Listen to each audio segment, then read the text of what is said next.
When I worked at the residential treatment center, one girl would say, Dr. Greg, she's pushing my buttons. I said, well, uninstall your buttons, right? So what are buttons? They're triggers, right? So Yeah. the issue isn't that she's pushing your buttons. The issue is you have buttons to push those triggers, those insecurities. So once you remove those triggers and insecurities, then you're free.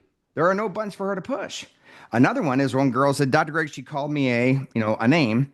And I said, the issue isn't that she called you a name. The issue is you agree with her and didn't want it exposed. And I just for illustration, I talk about in the book where I told the girls, because I worked on the girls unit of the RTC. It was awesome. It was so much fun. And I said, girls, try and trigger me. Say whatever you want. And they said, Dr. Greg, you have a big nose, your hair's thinning, you have a dad body, and you're so ADHD extra. And I said, girls, everything you said it was 100% true. Now what? And they're like, well, nothing. So if you own it, it takes away all insecurities.